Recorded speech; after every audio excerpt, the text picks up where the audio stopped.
Hello, everyone, and welcome back to We Know Scripted TV here at RHAP. I am your host, Taran Armstrong, and we are here with a very special guest to talk about House of the Dragon.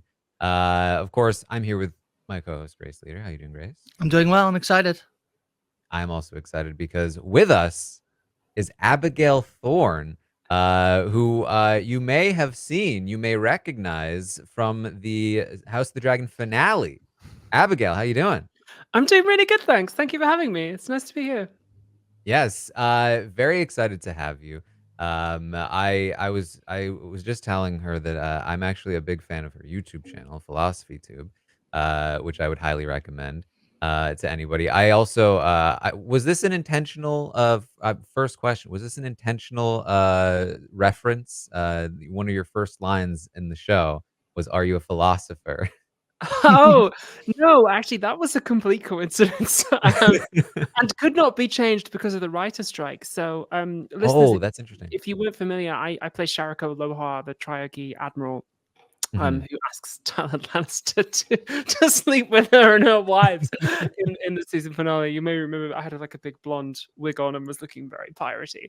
Mm. So no, that was a complete coincidence. And actually, the producers and the casting directors did not know about Philosophy Tube at all when I was cast, as far as I know. It never Mhm. came up in the whole audition process. And actually, nobody mentioned it until I went in for my first costume fitting. And then Sarah Hess, the exec producer, came up to me and said, "Oh yeah, like apparently you have a YouTube channel because Hmm. one of the cast members, I won't say which one, like one of the leads, Sarah said, "Oh, like we told them that that we cast you," and they were like, "What? You got Abigail? Like, yeah, we gotta get you to meet them." So apparently I have a fan amongst the cast somewhere. Other than that, it didn't come up. Very cool. So you did you like how did the audition process work? Did you just like try out for the role? Yeah, so there were 3 rounds to it. In the first round, my then agent emailed me and said, "Hey, we officially don't know what this show is because they haven't told us, but we're like pretty sure it's House of the Dragon. So here's a script, and it was like what we call a self tape, where you just like film yourself doing the lines with somebody off screen, right? And they told me she's only got 2 lines, she's a tiny role, and the script was a fake script. Mm. And you can usually tell when it's a fake script because it's like, okay, this feels like placeholder dialogue. They just want to Hmm. see your face basically and your energy.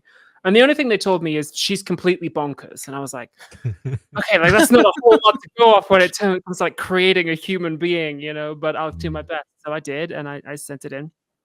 Um, and initially, my agent was just like, "Okay, Abigail, we're gonna ask some feedback on this because what you've sent in here is like, it's like reading between the lines." I think my agent at the time was a bit like, "Abigail, what have you done here? Like, this is like ridiculous." But then they got in touch a few weeks later and they're like, "Okay, so we asked the casting team for some feedback, and they said they love you, and there's gonna be another round, and Ryan's gonna be there, and Condell, Sarah Hess is gonna be there, Gita Jackson's gonna be there, the head of casting." Is going to be there, and one of the lead actors is going to be there for a chemistry test. And I was like, oh, this isn't a small role. This is one of those scenarios where they tell you it's a small role, and then when you get into the recall, you find out what it really is, which Mm. does happen in acting. Like, you don't often know if you're reading for a big role. And I think famously, Jenna Coleman didn't know she was reading for like the companion in Doctor Who until she got it. So anyway, I was like, okay, well, this is probably going to be bigger than I anticipated, but let's just go in and do my best, right? So I went into the second round and I met everyone, and Ryan said, "It's Sharako Lohar." And I was like, "Oh, all right, like commander of the Triarchy." Like, okay, cool, like pirate admiral. And they told me a little bit about what they wanted to do with the character and how they envisaged it. And I said, okay, cool. And did the scene with Jefferson a couple times, did a bit of improv, shook everyone's hand and tried to be nice and personal and professional. And then I told them the truth, which was just like, well, hey, whether I get it or not, I think this is a great character, and best of luck with it. I think it's going to be class. And then I walked out and I was like, you know what? That's the last I'm ever going to hear of this. So I'm going to take myself out for some Chinese food. Hmm. A couple of times, like 2 or 3 times in the year leading up to this, I had gotten shortlisted for a big role and then like just missed it at the last second. Like it happened like 2 or 3 times, and I was like, ah! So I'd had a couple of near misses already, and I was like, you know what? I'm not gonna get my hopes up this time. I'm gonna take myself out to a nice lunch. I did my best, all right. And then a couple of weeks later, they said, okay, they really like you. Now there's a third round where you got to do it again, and it's going to be filmed and it's going to go to the HBO executives, and they're going to have the final decision. You're telling this story, and I know that you get the part, and I'm getting nervous for you in the moment still. Like how, like, yeah. It's definitely for a big project like this is fraught. I mean, it goes all the way to the top to you know HBO, and so I did it again. This time on camera, and Geeta redirected me a little bit. I think they had a vision in mind. Ryan and the creative team and Sarah and Geeta had a vision for what they wanted to do with the character. And I think HBO wanted to know, okay, if we decide we don't like that, can she do it a different way? Like, does she have chops to be able to play this however we want, right? And so I did it again. And then a couple of weeks later, they were like, okay, good news, you got it. And then we were off to the races after that. wow. Did you, I think, you know, from my perspective, I was kind of expecting your character to be introduced like earlier in the season, like maybe spread out a little more. Did you know that it was all coming in the finale, that was like your big introduction when you were filming, or was that like, yeah? I did, yeah. Yeah, they told me. They usually they have to tell you how many episodes you're gonna be in because that affects things like contracts and how much you get paid. And so they said, oh, it's gonna be episode 8, season finale. So yeah, I knew. Yeah. Which was kind of nerve-wracking. I was like, oh, okay, season finale. It's not like, you know, mid-season where people might skip one. It's like, oh no, everyone's gonna see this. Yeah, I think Oh, there's a lot of it's like hype, this big introduction, right? Like the opening scene to the finale is like, the opening scene. Yeah, I didn't know that. And also I didn't know what else was going to be happening in the finale because they only give you your scenes.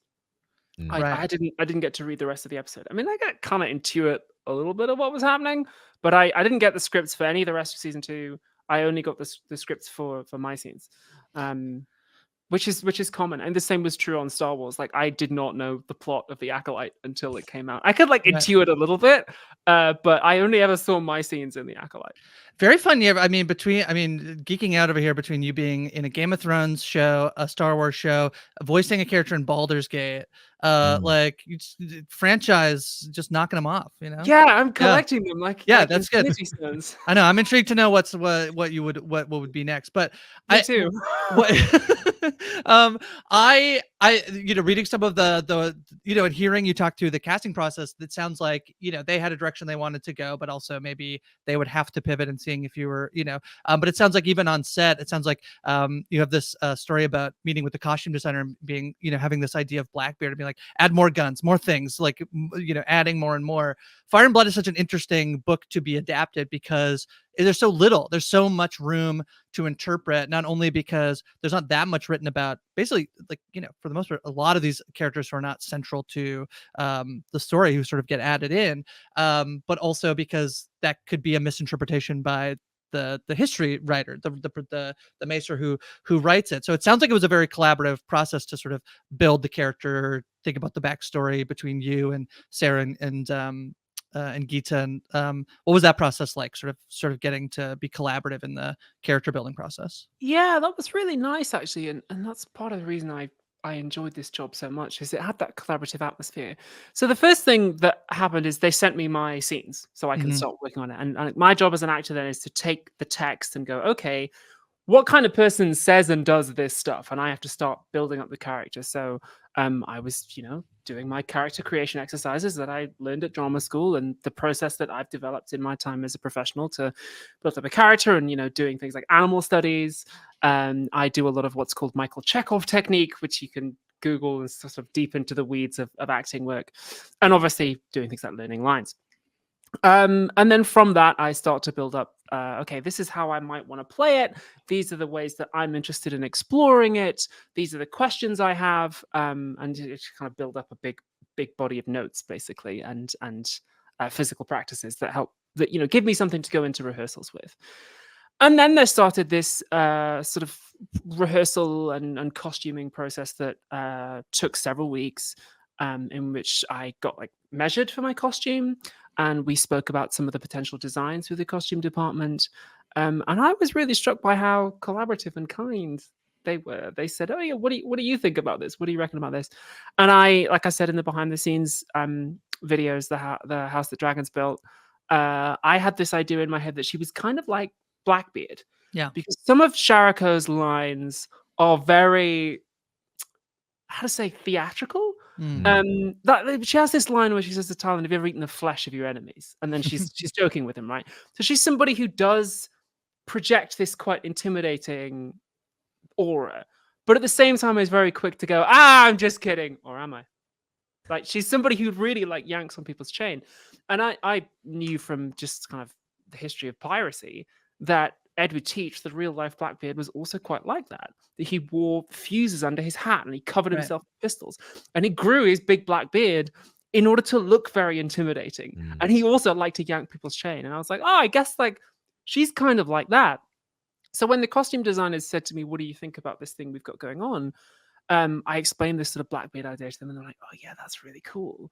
And they said, "We can't give you guns, but we can give you lots of knives." So, me and Tim, the armorer, were just like, "Just more knives, just keep putting them on." So that's why she's covered in knives. She's got all these like trinkets, which are sewn into her outfit. So she has this immediately very striking presence. One moment I really enjoyed was when we were talking about the banquet scene. They said, "Do you think she'd have all of her knives on her at the banquet?" I said, "No, I don't think that she'd have all of them." But I said to them, "Have you seen Goldeneye, the James Bond film, where Bond meets Famke Janssen, who's playing Xenia Onatop, the Russian agent, and she's smoking this massive cigar as she meets him? And it's this very like, it's phallic, obviously, but it's this power symbol that really kind of puts the power in her hands, right? Literally." And I said, "Wouldn't it be funny if Sharako just had the one big knife sticking out of the front of her belt in this scene as she's trying to seduce this guy?" And they're like, "That's hilarious. Let's do it." And that's why I had that in the scene, right? So yeah, they were really open to all of that kind of stuff.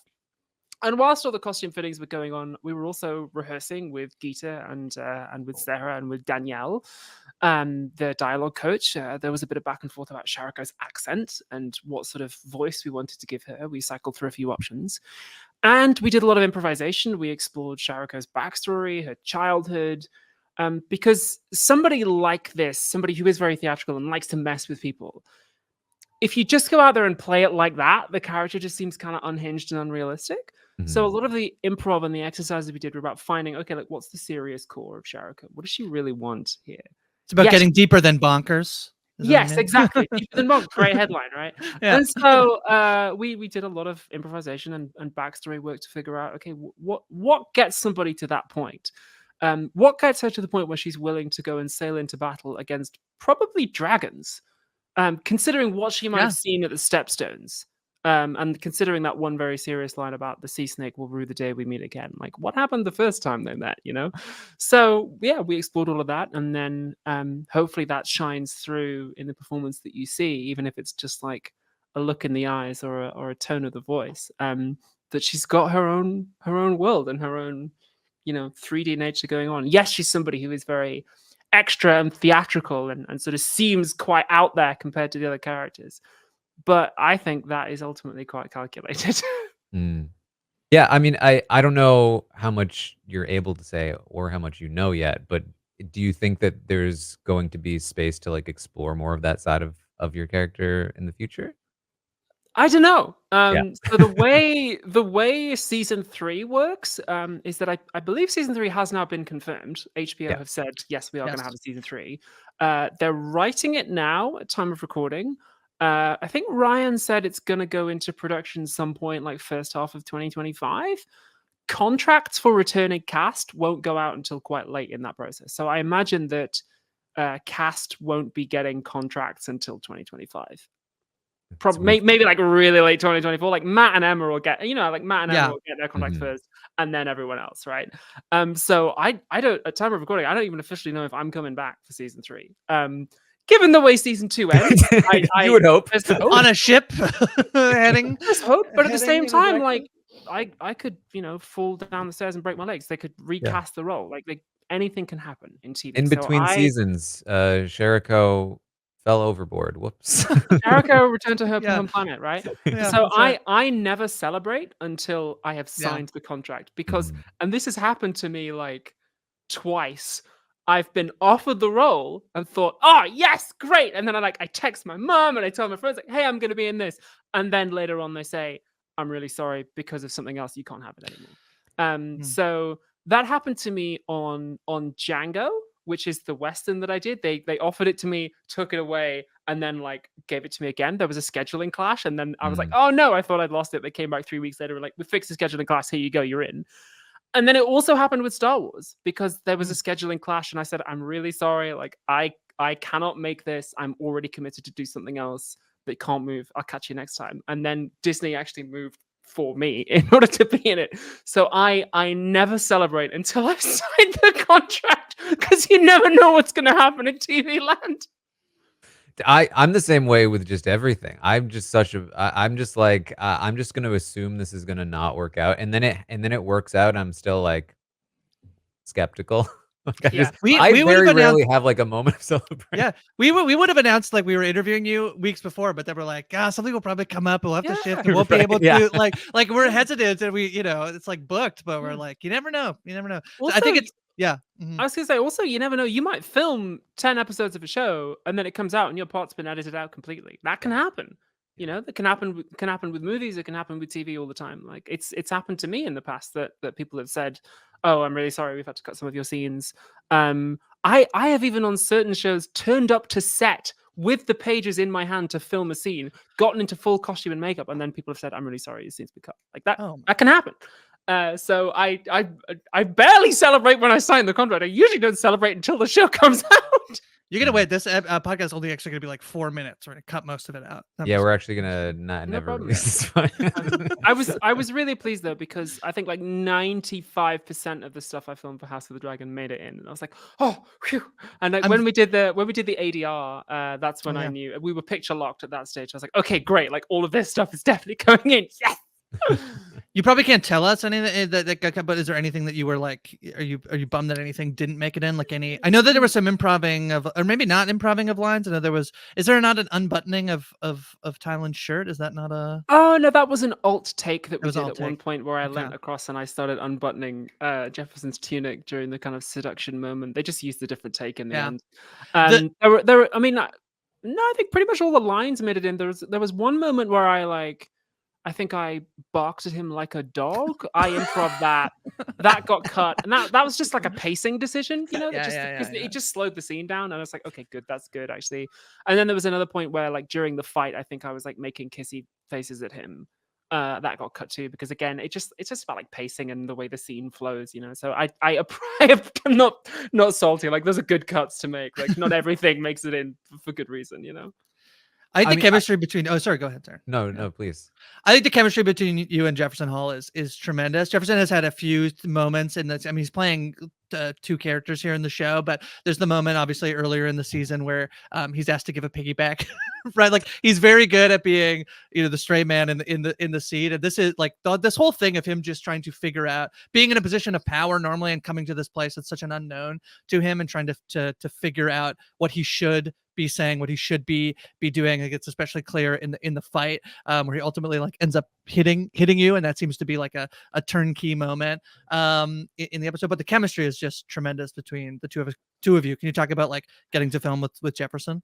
I really enjoyed working with Jefferson. He's such a sweetheart. It was funny actually. Oppenheimer came out right in the middle of us filming, and I went to see it, and I didn't know he was in it. And I was like, I got to wrestle that guy next week. And then I went in and saw him on set, and I was like, hey, great job. But yeah, he's lovely. He's a real sweetheart. Even right from the audition when we were like improvising together, he's just like really kind and generous as an actor. Like total professional. There was one really nice moment I think on like day 2 or 3 when I we did a lot of my coverage on that day, and I was a little bit nervy because biggest show in the world. And I was a bit like, okay, I hope people like what I'm doing here. And at the end of the day, Jefferson's just like, cracking work today, and I'm like, thanks man, it's just really kind. And he's naturally extremely funny too. So yeah, it was just really lovely getting to work with him. Like, just a real safe pair of hands and a scene partner, you know. Yeah. Very important question. How many wives does Sharako have? Yeah. It's not defined in the script, and I don't want to. I don't have the authority to declare it canon, right? I don't want to restrict Ryan and Sarah's options. Mm, But you know, something that I did establish behind the scenes with them, I was just like, I just want to, because it's important for the character to know. I was like, just want to check these wives are here consensually, right? And they're like, yeah, don't worry. I was like, okay, good, because like if they're not, that kind of changes the character quite a yeah. lot. That's like a detail I need to know, you know. Mm, So I don't know how many there are. Also, like I figure there's wives and there's wives, aren't there? There's like, you know, there's like wife with a ring, and then there's wife for a night. So I don't know. mm. I figure there might be a bit of a rotating cast of wives. But also something Geeta and I spoke a bit about is like, well, are there one or two wives who are kind of special to Sharako? Because part of building a character is you build a character through relationships, right? Who are they when they're with their mom and dad? Who are they when they're with like the people they trust the most? Who are they when they're with a stranger? Who are they when they're with the people they hate? Right? It's like that's how you build the character, is through their relationships to others. And so we see a lot in this episode of like, who is Sharaka when she's with someone she's just met? But something that we wondered a little bit was about like, okay, who is Sharaka when she's with someone she really cares about? Is there anyone who can? She's a very powerful woman. The first thing we see her do is tell her commanders, "No, I'm not doing this," which is kind of a gutsy move to make. So something Geeta and I talked about is like, okay, is there anyone who can tell Sharaka what to do? Is there anyone who can like cut right through to her and say, Mm. I think you're wrong here. You got to listen to me. And how do they do that? So we've got like private sort of non-canon answers to that, which exist only in the actor's brain. Maybe those will be explored in future.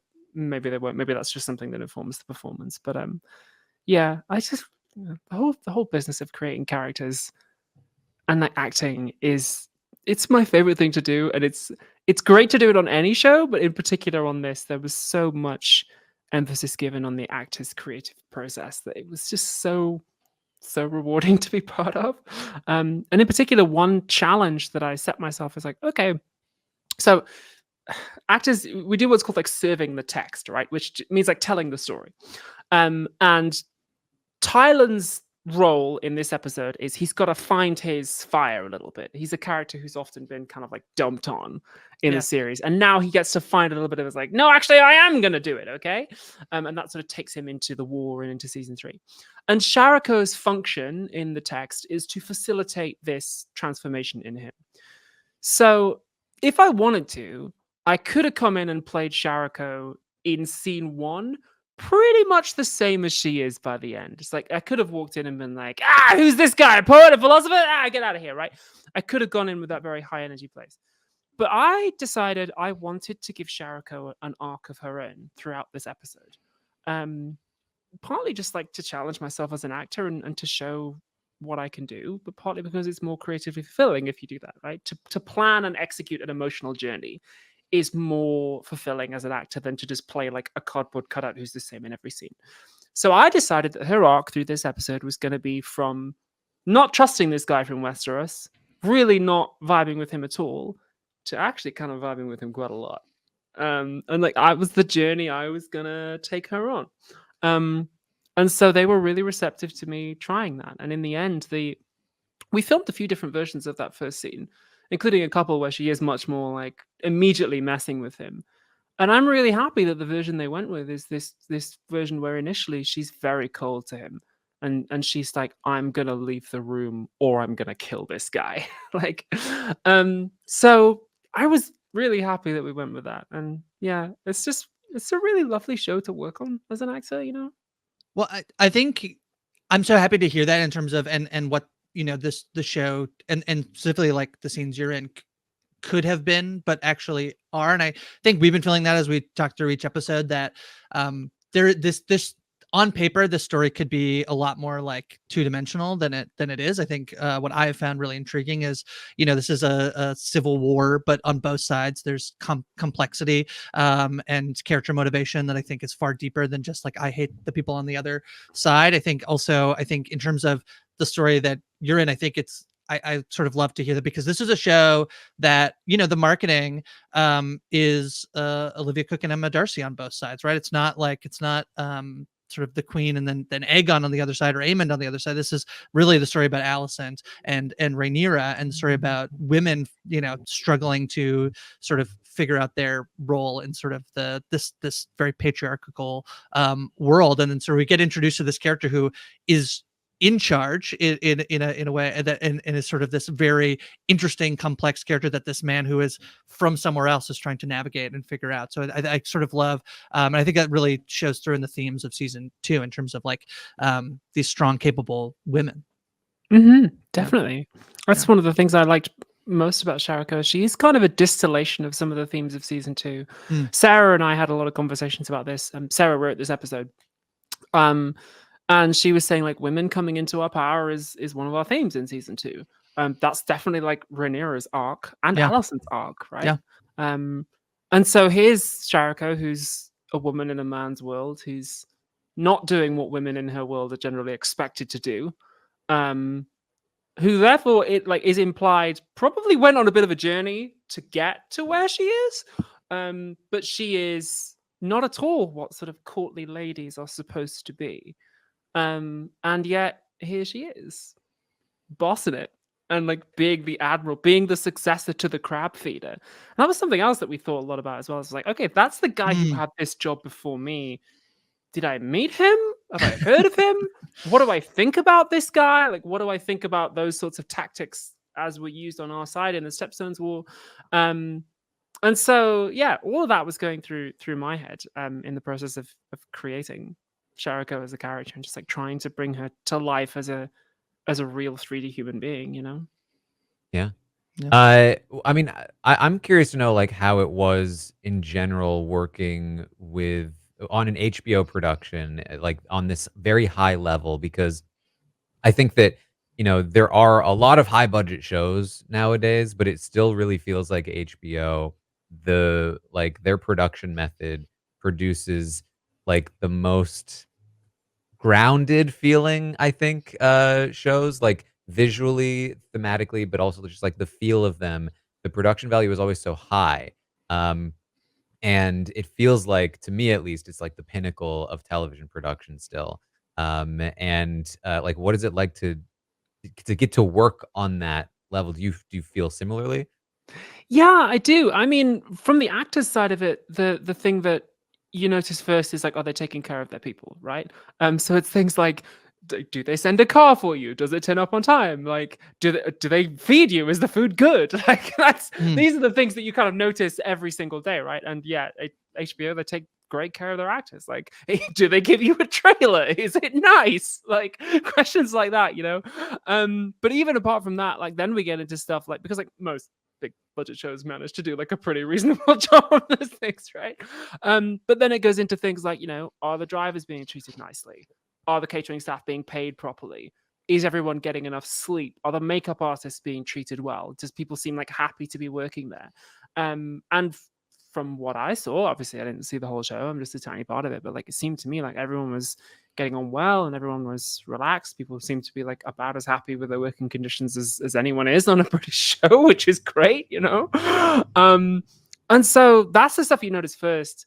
Then it gets into things like, okay, there's this enormous workshop where they're building all the costumes, and then another enormous workshop where they're making all the weapons and the props and the set design. Then you actually get to step onto the set, and I was just like, because you don't get to rehearse on set. You rehearse in a rehearsal room, right? I don't see the set until I step onto it for the first time. And then I'm like, oh, wow, this is incredible. That's real sand on the floor. Here's, 100 supporting background artists. there's a real monkey, like there's a golden eagle, there's a goat, here's a mud pit. And then I like to find out how all the other departments do their job. So I was asking some of the set dressing people, like, how did you get these palm trees in here? We're in Surrey, you didn't grow these. And they're like, oh no, we bust them in and we like dig a hole and we stick them in the ground. Like that's how we do it. I was like, what? That's incredible. I was chatting to the eagle handlers and all the rest of it. So it's amazing the detail and the care and the love that goes into it. And also, like the stunt teams too, as we rehearse the fight, take great care of you and have great facilities. It's amazing to be part of that. And I think what I like about working on a big budget show like this, and I also felt this about working with Disney on Star Wars, and working with Sky and Catellia on Django, is that at that level, if it's like $20 million an episode, then when they throw you the ball, you better catch it, right? Because this is a $20 million machine and you're a little piece of that machine, so you better do your job well, right? I remember something they told me at drama school is, if they're paying you £1,000 to play the role and you go in there as £1,000 actor, you won't get it. Because the producer is thinking in terms of the budget of the show. If they're paying you £1,000 for the role and the budget is like, I don't know, £100,000, you better go in there as a £100,000 actor. You better go in there as somebody who can be trusted with your piece of that £100,000 baby. Similarly, if the budget of the episode is 20 million, you better go in there as somebody who can be trusted with your piece of the $20 million machine, right? Don't drop it, don't break it, don't be difficult to work with, and don't mess it up, right? So I want to work on those kinds of shows. I like that kind of pressure. It's not like pressure like you must shut up, but it's that people aren't dictatorial, not that kind of pressure. I mean the pressure of high expectations and the pressure of everyone here is a professional, everyone here is top of their game, and we honor each other by doing the best work we can. That is the kind of environment I really enjoy working in, because that's the only way you get better too. Yeah, I think from it's almost one of those things where there's so much that goes into, like, however many minutes that all that stuff is on screen. Talking about like palm trees and the monkey in the background, all that stuff. And it's one of those things where when people are really good at their job, you almost like don't notice it. Like we're not like looking in the background of the palm trees, but if the attention to detail and the love and the care for that kind of stuff isn't there, you do feel there's like an absence of something. But on the show, everything feels full, everything feels together, put together in its place in a way that is so enjoyable to watch. Yeah. I know you talked about like getting buff for the role. Can you tell me about that? Like, was that something that is like prescribed to you? Like, hey, this role is a certain has a certain No, look, no, or is no, that no. something you did on your own? Not at all. Not at all. That was my decision. Yeah. So HBO's only requirement was that she be over 6 foot. And I also knew there would be some physical stuff involved, but also I had a stunt double at certain points. Tilly was my amazing stunt double who did some of the shots in the fight. When you see Sharako from the back, or like when she gets punched in the guts, that's Tilly. They said to me, I was on the day, I was just like, Tilly, like, I feel bad that you are getting punched instead of me. Like, that doesn't feel right to me. And they said, Tilly's insured. We're allowed to punch Tilly. We're not allowed to punch you. And this also said, like, don't worry, you're not gonna get like punched too hard, right? So Tilly did a great job getting punched by Jefferson. So the physicality of the role. As I was doing my early character explorations, I said I do a lot of physical explorations. I kind of realized I think Sharako is somebody who's very physically capable. I think she is buffer than me, buffer than I was. I was already like quite muscled up because I mentioned earlier on I was in the running to play some other characters that I just missed out on. One of them is a character who was very buff, so I had gotten quite big in anticipation of an audition for that, which then never came, right?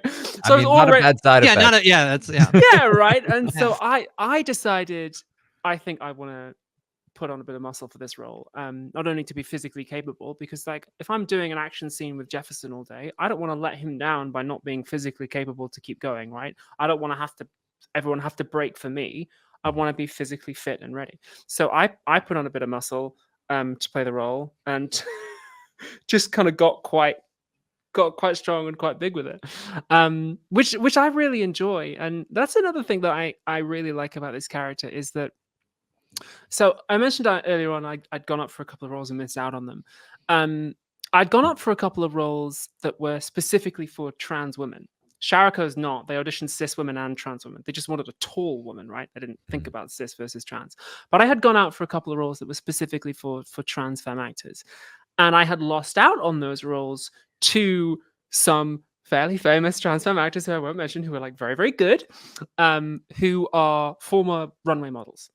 And so I was thinking, like, oh god damn, like if you look at the big trans femme actors in the world, Hunter Schafer, Hari Neff, India Moore, they're all former models. And I was thinking, like, like I didn't go to modeling school. I started out doing Shakespeare, I started out doing horse riding, sword fighting, that kind of stuff. Because to be honest, before I came out, that was the kind of role I was playing. I was doing like, romantic lead stuff. I was doing Shakespeare professionally, right? Back in the day where I like, had a terrible beard and a sword on my hip, right? That was the kind of stuff I was doing. And so that's where I cut my teeth as an actor, right? And so I missed out on this role to a fantastic trans femme actor who I believe probably do a much better job with it than I could have done. Because so many of them seemed to be for like former runway models. And I was thinking like, I'm just not in that casting. There doesn't seem to be a lot of roles for women like me, cis or trans, there don't seem to be a lot of like, how many like ass kicking action lady roles can you name? Not that many, and the ones that you can are probably going to go to like your big, like Ellen Ripley, right? It's your like Lara Croft, that's going to the Sigourney Weavers and the Alicia Vikandas of the world. They're not usually going to actors at the sort of start or the middle of their career, right? And so I was like, I don't know what I'm going to do.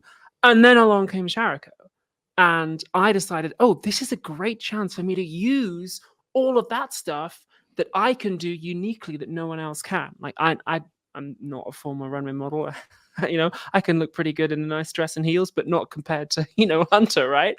But what I can do is be really big and kick ass, right? I'm really good at that. So I was so excited to play Sharako and to make the most of those features. And I said to Sarah Hess at the RHAP party, I said, thank you for letting me have this, because the idea that a trans woman can play an ass-kicking action role has not yet occurred to anyone outside of this RHAP party. But when it does, it's going to blow their minds. This is going to be kind of a probably quiet but significant leap forward for trans representation on screen, right? In the same way that actually my role, Jess in Django, kind of was, because there weren't a lot of trans women doing period dramas before I did that. And that was kind of a significant moment. In the same way, Sharako is an interesting step. Not even like forward, but sort of breaking new ground. It's a step diagonal. It's like forward and we're doing something different, right? And so I'm really excited to play that kind of role. That's partly why it's so special to me. I hope there's more roles like that in my future. Fingers crossed. There should be. I mean, for me, I think as I was watching the episode and knowing that you had been cast on this role, and I was very excited as a trans person, being like, okay, we have like trans representation on the show. I mean, the show does have non-binary representation and Emma Darcy playing Rhaenyra, but I was very excited to come on, and I had to check myself and but as it's happening, and I think sometimes this happens, like I'm like, is Sharako, are they trans? Are they like, what is their identity? And I at the end of it was so happy almost that it really, there's no need to explain. It just is what it is, and it's up to people to figure out. And I feel like there is some, like we talked about, I think, gender fuckery to the role, in terms of like, really you're gonna check your own biases and your own thoughts and things as it's happening, because the show actually doesn't really in the moment care about that. It doesn't matter whether Sharako is trans or cis, and if that happens in the show, it happens. Like if we get an explainer, but for now, Sharako is just that's who they are. And I had to like yourself of like wanting an answer to that question and feeling like I'm doing what cis people do to trans people all the time, but I'm a trans person doing it to somebody else, of like, I need to know, I need an answer. And I feel like I think I said this on the podcast at the recap. I'm just so happy that is in the world as what it is. And now people can sort of like then go and find you and see all the other stuff you're in and all that stuff. I just thought it was like a really exciting thing to see on television. Like if you know you're trans, that's empowering for me to see you in that role, in that. And for a lot of people who don't, that's just what the role is. Yeah, I mean, I like that too. So we have behind the scenes in the kind of like actor's brain, and me and Sarah, and I know what her deal is. Right. But whether that, as you say, whether that makes it into the show depends on whether or not it matters for the show, which right now it doesn't. It's like, is Sharako cis or trans? The answer is the show hasn't said. Yeah. If it matters, you'll find out. If it doesn't, hey, enjoy the show, right? And so yeah, we discussed that a fair bit behind the scenes actually. After they'd cast me, and I had some nice conversations with Melissa, who is one of the senior exec producers, and with Diego, who's the head of marketing at HBO, about not only what we thought about the character, but also like how we were going to market the character, right? Because I said it's probably going to matter when people like Ryan and Geeta talk about the character. It's probably going to matter what kind of pronouns they use. It's definitely going to matter to me, because I knew that because this is a character who's being introduced as he, I knew there'd be a small number of people who would relish the chance to use that pronoun for me, which is not what I'm about.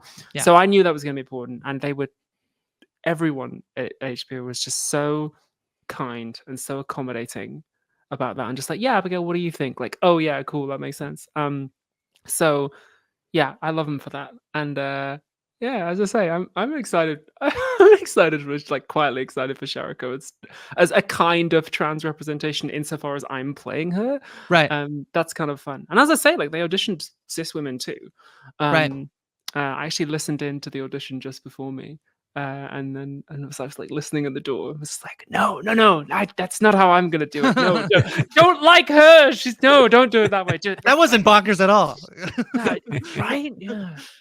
No, I think it's like, I think that there's a way in which, because I go through this of like watching a movie where I know someone, there's a trans actress or actor playing the role, and I go back and forth. I'm like, do I need that specified or do I not need that? In terms of that. And I think it's just great that for now it doesn't matter. And I think that's actually like super important that we can get past the moment where like trans actors can only play trans roles, because I just think that that's important. I think it's very cool, and Taran talking about like HBO being like the pinnacle of this, if that's the way that they're going, that they're listening and following your lead on that stuff in terms of how they're going to talk about it in the press, how it's marketed, all of that stuff. I think it's incredibly important for like production companies who aren't, if they're following HBO's lead, that's tremendous. Definitely. I mean, like, seriously, I'm biased because they like employed me, but like, for real, there's like stuff from behind the scenes that I can't even tell you in terms of like how good they were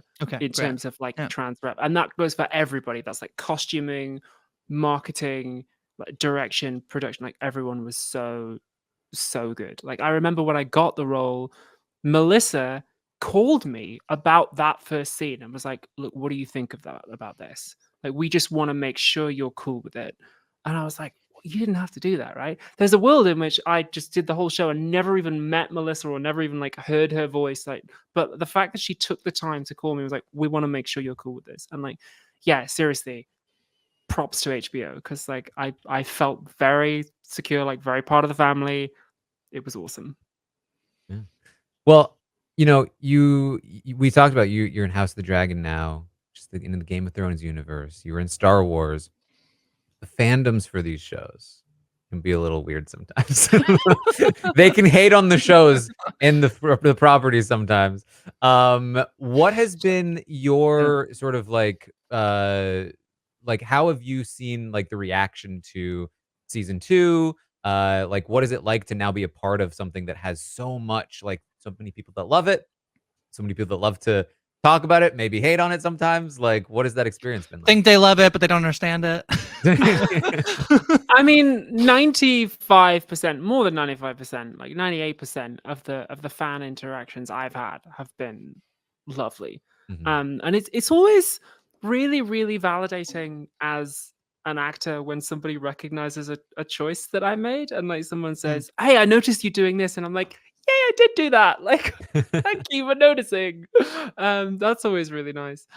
So yeah, that's cool. I remember like 3 days after the episode came out, I got recognized for the first time off the show. I went Yeah. to my gym and there was a guy there who was just like, "Are you the actor off TV?" And I was just like, "Congratulations, you're the first person to recognize me from House of the Dragon. I wish I had like some merch to give you or something, but like there you go." So yeah, that's really nice. Everyone's been so lovely. It is wild though. Like I remember so like just after the pressers went out, the episode goes out early to press, like I think something like a week early. Um and I wasn't initially super included in HBO's marketing operation for season 2. Like they book interviews with the lead cast members and so on. Like there's certain materials that they put out at certain times to market the show, right? And initially I wasn't included in that. And like again, that was all agreed beforehand. I spoke to Diego and he was just like, "Yeah, Sharako's a small role in this season." And I'm like, "Yeah, cool, totally understand. Don't worry. I'm not demanding that you put me on the red carpet. Like, totally get it. I'm here to help." But then when the presses went out, Diego emails me. He's like, "Abigail, we got a lot of people from press who want to talk to you." And a friend of mine who's an entertainment journalist who like monitors a lot of search traffic was like, "Hey, Sharako's the breakout search in the back half of season 2. Like apparently after the big battle that comes mid-season, the only thing anyone wants to talk about or see is Sharako." And I was like, "Oh." And so Diego and the marketing team at HBO were just like, "Hey, if you don't mind, can we set you up with some press interviews?" And I was like, "Yeah, sure, man. Like, no problem. I'll do my best to help out however I can." And so I had a bunch of press interviews in pretty rapid succession that HBO helped set up, and my manager helped me organize. And did my best there, and then all those interviews would come out, and then I'm like, "Oh, people are writing fan fiction. Oh, people are doing fan art. Oh, people are making fan edits on TikTok now." And like, I was like, "Wow, I really did it. I'm in the biggest show in the world."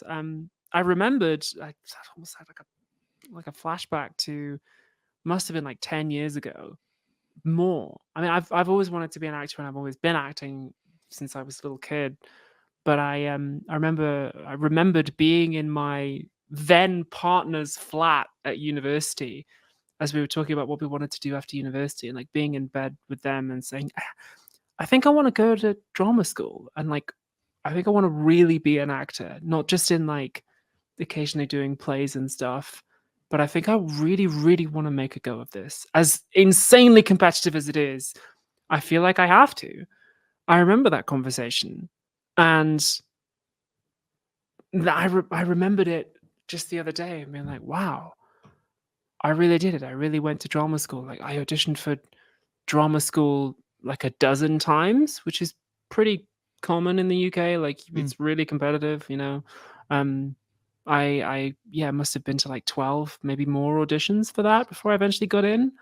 And you know, worked my butt off at drama school and all those exercises, all that training, and then coming out thinking it was going to be the end of my career, then getting job on Ladhood with BBC, and then Django, and like all the time spent in Transylvania filming Django and what a learning curve that was, and then Star Wars, and then my play The Prince with Nebula, which like Nebula took a chance on. We can talk about that later if you want. And then finally like being the biggest show in the world and it coming out and everyone being like, "We love this." I was like, wow, I really did it, you know? From that conversation in bed in Scotland to now, like I decided I was going to do something and I did it. And I was like, wow, that's wild. That's really wild. And also, you know, somewhere along the way I became a woman, which which was just also like a separate conversation about I'm going to do this and then realizing, wow, I really did it. But yeah, it's kind of unbelievable.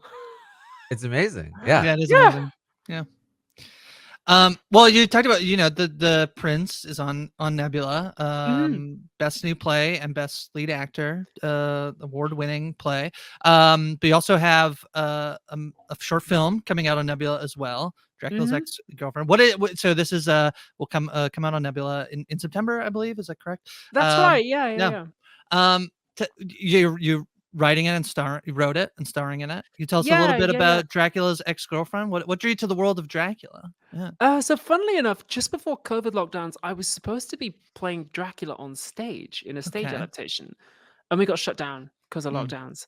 But some of the ideas were still bouncing around in my head. So after I wrapped on House of the Dragon, I was thinking, "Ah, I don't have anything else lined up." And I was texting my friend Morgana Ignis, who's also an actor in LA, saying, I wish I had another job lined up. And she said, why don't you just write something and be in it? Like, Hmm. didn't you write a play for Nebula like last year? And then that helped get you the role in House of the Dragon and like made a bunch of money and won a bunch of awards. Like, why don't you just write something else? And I was like, oh yeah, would you want to be in it with me? And she was like, hell yeah. So I wrote this short film called Dracula's Ex-Girlfriend. It's about two women dealing with the trauma they have from a bad relationship, and they're both vampires because their abusive ex is Count Dracula. And it starts off in this very kind of black comedy place and then goes to this very serious place. Because it's partly, based on my own experiences of being in an abusive relationship. And yeah, that comes out in September. And so I pitched it to Nebula, they greenlit it.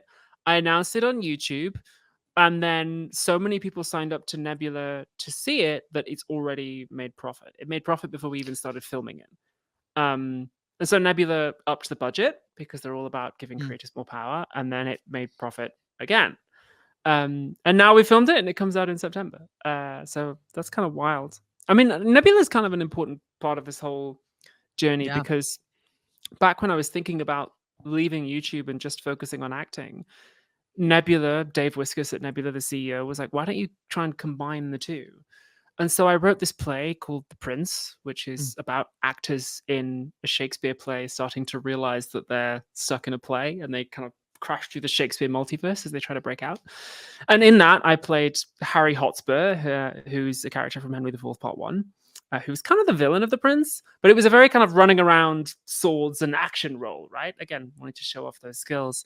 And it, again, made profit before we even started rehearsing. And then it won a bunch of awards and sold out. And I was like, wow, okay, great. And that actually helped me get House of the Dragon because my agent at the time sent that stuff to HBO and was like, look, this is the kind of role she's played before. She can do this. She's a safe pair of hands for this. And so that really helped. And now Nebula is going to be my like next step after House of the Dragon season 2 because I came to them with this short film and was like, I want to stretch myself as an actor again. This time it's not a running around swords and action role. This time it's quite a different role than stuff I've played before, and you'll see what I mean by that when it comes out. But yeah, the fact that you September. said it starts as a dark comedy and then gets emotional. I think literally earlier this week, Taran, I literally said to you, like, my favorite shows are shows that are like very funny and then they punch you in the gut. That's what I like. That's what I want to feel like, really get invested in. And I think it's like my thing of like, I mask a lot of what's actually going on with humor, and then it's like, oh, there's some real stuff back there. So very excited to check out Dracula's. There's a lot of queer themes in vampire content anyway. So there can be. You'll see. You'll see. I'll see. You also, of course, were just very recently Miss Terry in The Getaway. Yes, I was. Which was very fun. Thank you. That was really fun. They brought me in like fairly late in the game on that. And basically just gave me a blank slate to be the narrator of the show. And so I built up this kind of common San Diego style character and got in the voice booth, and they really liked what I was doing, and so they kind of just let me go ham with it. So I'm really glad that the fans of The Getaway and Jetlag enjoyed my performance in that too. That was a blast. I had a real fun time doing that. I love that they built up a lot of lore for Miss Terry as well as part of the misdirect in the show. Yeah. But I please tell me if you're willing to do this. I know that because you're very good at explaining things, and I feel like Nebula as a concept is a really cool company. And a lot of creators talk about it like, hey, I'm part owner of this company. Or like we're part of this. Can you just like explain like what that means, like what Nebula is? Yeah, sure. Nebula is a streaming service, but it's a bit of a unique one. It's not like, say, Netflix or Disney Plus, or indeed HBO Max, much as we love them. So, for example, if you listen to this podcast and you decide, oh man, Abigail sounds really cool, I want to check out her episode of House of the Dragon. If you sign up to Max to watch it off the back of this podcast, I don't get like a bonus, right? But if you sign up to see your favorite creator on Nebula using your favorite creator's link, they get a cut of that, right? So it shares the profit. The other nice thing about Nebula is if I wrote a series for Netflix, then Netflix own that series. They can do whatever they want with it. They can market however they like, right? But on Nebula, when I write The Prince or I write Dracula's Ex-Girlfriend, I keep the rights to it. So if I want to write Dracula's Ex-Girlfriend 2 Electric Boogaloo and like sell it to Netflix, I can do that. I probably wouldn't, but like, I could if I wanted to. So Nebula's all about giving creators more control. That's the first thing. Giving artists more power, right? The other thing that Nebula noticed, partly through doing The Prince, actually, is that there's a lot of people on YouTube who have talent. There's a lot of people who are good actors, filmmakers, writers, presenters, and they want to work in traditional entertainment, but traditional entertainment's quite siloed off. As I say, like when I auditioned for House of the Dragon, none of them really knew about YouTube, right? Because if you're in that world, you don't have a lot of incentive to look at YouTube. Why would you? That if you need talent, you go to a casting company, and there's like a bazillion actors, so they will supply you with somebody who can do the job, right? But what Nebula realized is that there's a lot of people with talent on YouTube, and if you fund them to create their dream project, their fans will want to see that project. They wanted to see what I could do with The Prince. They wanted to see what I can do with Dracula's Ex-Girlfriend. And so that helps build a bridge between YouTube and traditional entertainment. Like step 1 is making YouTube videos. Step 10 is you get your own series on Netflix, but there's like nothing in between, right? And so Nebula's trying to be that bridge by enabling creators to get the expertise and the connections and the experience that they need to become part of the traditional entertainment industry, which so many creators have tried for so long to do. There's been a few people who've like tried to escape YouTube world and enter traditional entertainment. And for the most part, traditional entertainment doesn't care, because you can have like 50 million subscribers on YouTube and everyone in Hollywood will be like, what? Like, you make the videos that my kid watches. I don't care, right? I mean, consider this. Mr. Beast had a cameo in the new Teenage Mutant Ninja Turtles movie. Wasn't playing a lead. Biggest YouTuber in the world played a cameo, and it's like a funny joke, right? So talent on YouTube doesn't necessarily translate into real entertainment industry opportunities, and it's not a lack of talent that's enabling that. It's the lack of there being that bridge. And Nebula's the bridge. Nebula have they've got their own publicity team who've been helping me out. Like their publicist Maya helps me out with when I need to stuff. Like Maya got me to the premiere for Star Wars. She acted as my publicist on The Acolyte, which is amazing. And they like produced The Prince, which helped me get House of the Dragon, and they produced Dracula's Ex-Girlfriend too. So that's the deal with Nebula. It's a streaming service that is trying to give power to the creators, and trying to be that bridge between YouTube and Hollywood. Very cool. Yeah. Okay. I just have like one more House of the Dragon question, which is Sure. mostly just like we've been podcasting about it all season long. We've been giving all of our takes and opinions and like thoughts on the themes and stuff. Like you as a viewer of House of the Dragon, like what was your experience watching season 2? What did you think? It's funny because like when you've been behind the scenes, you watch it differently. Yeah, So yeah. so I was watching just like, oh, there's Jefferson. Yeah.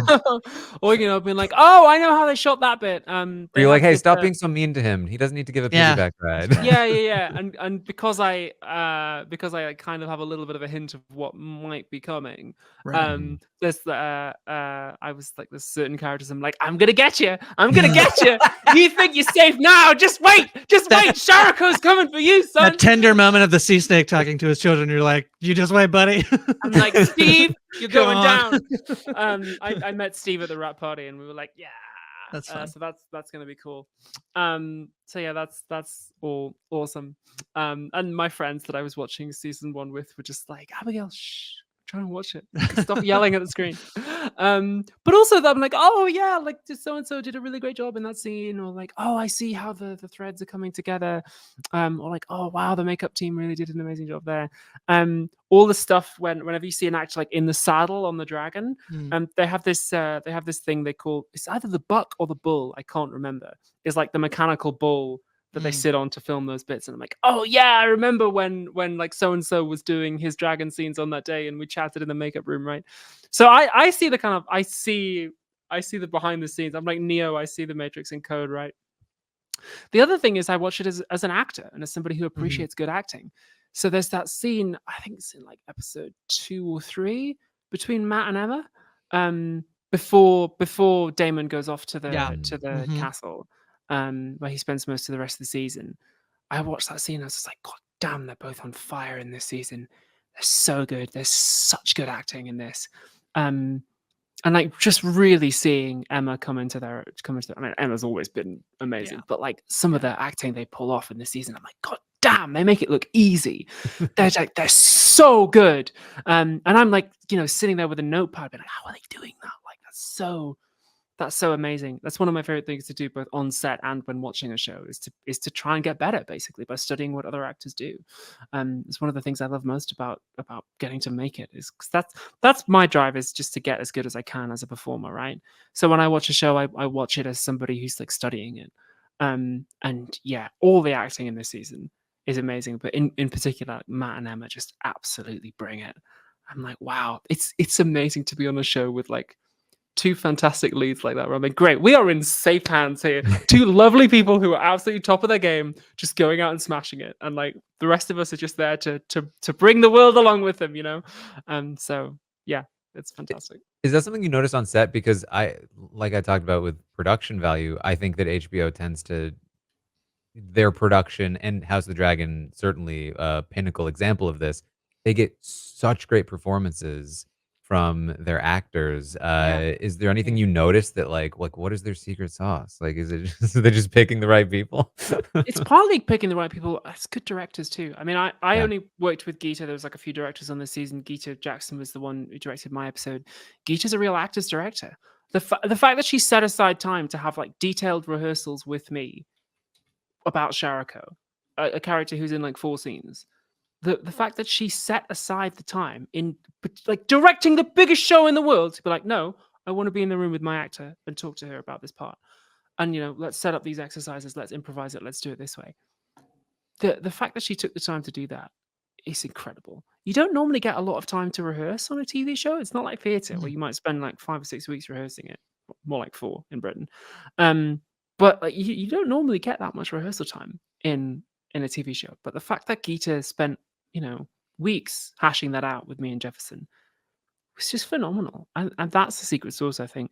There are some directors who are like very good at the technical aspects of things, but they don't necessarily speak the language of actors. And then there's some like Geeta who are real actors directors, and Geeta's one of them. She's amazing. So yeah, good casting, good actors, and good direction too. All right, Grace. Oh, and good writing, obviously. Like it's easy to make it look good. Yes, It's easy definitely. to, not to leave out Sarah's contribution there. Like it's easy to make it look good when it's good on the page already, Mhm. Yeah, I'm very, very excited to see Sharko back in season 3, and I'm excited to watch Dracula's Ex-Girlfriend and see whatever you're doing next. So it's been a pleasure chatting with you. Thank you so much. It's been awesome.